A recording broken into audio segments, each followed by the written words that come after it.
Guys, well played. It's been a tough few weeks, a tense few weeks. So it feel really good to be part of a result and performance like that, Cody. Yeah, I think it was a disappointed few weeks where the results were not the way we wanted, and then to win like this at home, I think we could score even more and concede less. But yeah, it was a good day. Harvey, it was almost like as a team you played with the weight lifted off your shoulders. Did it feel a little bit like that? No pressure? Yeah, definitely. And I think on top of that, there was motivation there within us all to go out and put it right. We all know that the last couple of weeks we ain't been good enough, and that's just a fact really. And today was an opportunity to put it right at home, and the boys went out there and done a great job. Was that the talk then, Cody? Let's go out and show what we really are. Yeah, I think everybody wanted to do that the past few weeks as well, but sometimes it doesn't work. And then today was a big match for us at home. What Harv said, we just went out there and enjoyed as well, and played together, go for goals, defended together, and it was a good result. Some header from you, got up high and early. Yeah, it was a good cross, that's why. And then I think a good header. So very happy with that one as well. I could see Harvey looking at you there. He was wondering, is he going to get the praise? Yeah, it was a very good ball, and I only had to head it in. Yeah, good ball. What a strike as well. I guess that's one of those, the minute it leaves your foot, You know what? I thought it was over, to be honest. Oh, really? Yeah. So you didn't know? I didn't know until I saw it drop at the end, and it went in the back of the net. But it's about time I scored a goal. I think I've hit the par and post and everything the last few games, and it's always nice to score, especially at Anfield. Well, I've got to do a bit of celebration policing, or not policing, investigating. So yours made perfect sense. How's fatherhood? Yes, it's good. Very happy, very blessed, and there was one for my son. Yeah, and everyone's doing well. Yeah. It's a great feeling, and when he dropped the news, it was on top of the moon, and just pleased for him, and everything was healthy. So, today it was dedicated to his little boy. Yeah. His made sense to me. Yours made absolutely none. What was that thing? It's from my friend, really. I've been promising it for God knows how many months since I last scored, and today I'm finally able to do it. So. Good for you. And also, was today a bit for the manager? What does that mean? Sorry? Oh, doing it for the manager. One more home game to go after today. Oh yeah, I think everybody's aware of the situation, and we just want to show it for the fans, for ourselves, but also for the manager. What we got, and we did that today. Okay, well done. I feel like we always ask you to do this, Cody. Yeah. You were close, but player of the match is Harvey Elliott. If you don't mind handing it over. We're far too open. Whether it's the manager's fault or the players, we don't know sitting here. The manager actually sends them out to play a certain way. And I've been saying for weeks and months, unless you get the balance right, you've got to be able to defend in this league. Liverpool could have been 6 up at half time. And we've seen it as a pattern. And as a manager, you look for patterns, and good patterns and games. And unless it's stopped, unless they work at it, they're going to have the same repetition of these type of results against the top teams. They've had a hard run of fixtures, and they've still got Man City to play. So, for me, the second half, all better, blah, blah, blah. But the horse has already bolted. OK, much to discuss and dissect from that one, which we will do, of course. We're now 9 down in the Premier League weekend. And, of course, we only have 2 weekends left after this one of this thrilling Premier League season. It's over 4 days this weekend. Luton's point in the end kicked it off on Friday. Arsenal and Manchester City both won on Saturday, as did Newcastle significantly, and Nottingham Forest at the bottom. Today, we've brought you Aston Villa's 1-0 defeat to Brighton. 5-star show from Chelsea, beating West Ham comfortably at Stamford Bridge, and Liverpool 4, Spurs 2. One more to go. Manchester United still racing for Europe, of course, in terms of their Premier League position, away at in-form Crystal Palace on Monday evening. So here we go then, all the different permutations. The title, of course, 2 to play for Arsenal, 3 to play for City, a point between them, and it is in the champions' hands. Liverpool up to 78 points, as I say, 4th and 5th as you were. Villa still 7 clear of Spurs, Spurs still with the game in hand, and with it all to do in terms of finishing 4th.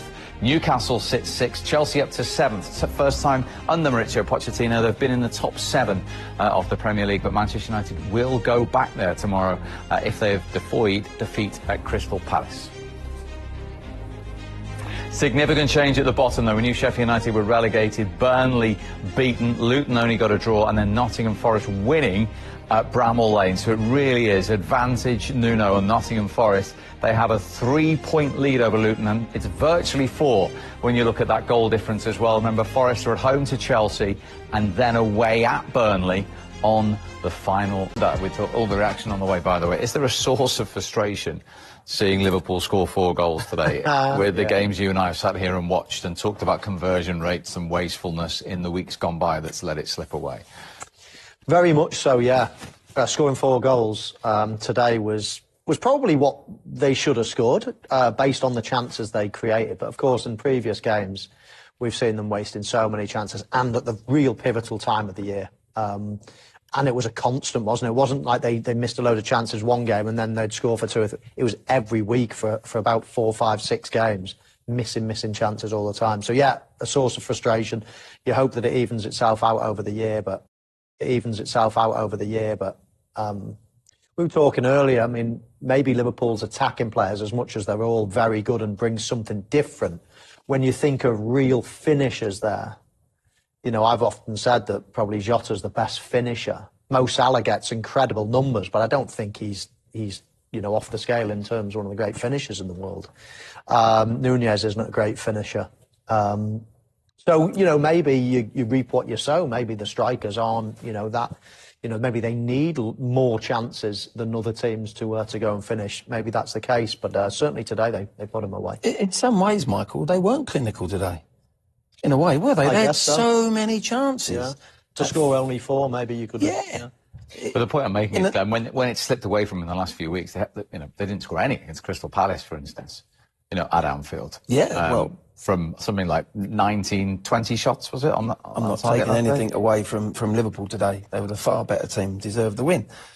But if you come up against a team who are going to defend like Tottenham did, you're going to create chances after chance after chance. Do you think Manchester City might have scored today against Tottenham? Oh, yeah, I mean, I hate to think. Well, they'll get their chance in a little while, won't they? Even though it's at the Tottenham Hotspur Stadium, they're going to get a chance. And if they play as open as that, then you'd fear for them, wouldn't you? Yeah, you would. Yeah. On Liverpool, Jermaine, do you agree with Michael? Perhaps they haven't got that real natural, like you two, fox in the box when it drops, it. If that makes sense. They don't finish. Even Nunez then, the last action when he went through on goal, the obvious solution was to go around a goalkeeper and then pass into empty net. But for whatever reason, he tries to sort of think over him. It's the wrong sort of the wrong thing to do in that situation and that. But yeah, I agree totally. And I think the chances, and when it comes consistent, week after week, game after game, when you're missing all these chances and you're competing against teams like Man City and Arsenal that are getting these chances and players actually converting these chances, then you're going to fall behind. Let's have a look at the ones that did finish in the second half, because we talked about Tottenham's response, and a couple of minutes into the second half, they'd conceded again. This was Gakpo. Elliott with a big hand in it, though. Yeah, I mean, Gakpo would have been offside there if the ball had been played to him, so it was a good job it wasn't. Emerson Royale, again, another hand in one of the goals. This is a lovely floated ball. I was thinking, leave it. The man should be shouting, Diaz should be shouting behind, but he jumped early. Because he's actually headed it as he's virtually coming back down. By doing that, you lose a little bit of pace in the ball. However, it gives you a big advantage over the defender because you get up early and you put your arms out and all he can do is jump into your arm or underneath your arm. You can only do that when you're reasonably close to the goal, and often the finish you'll do is to flick it in that far corner.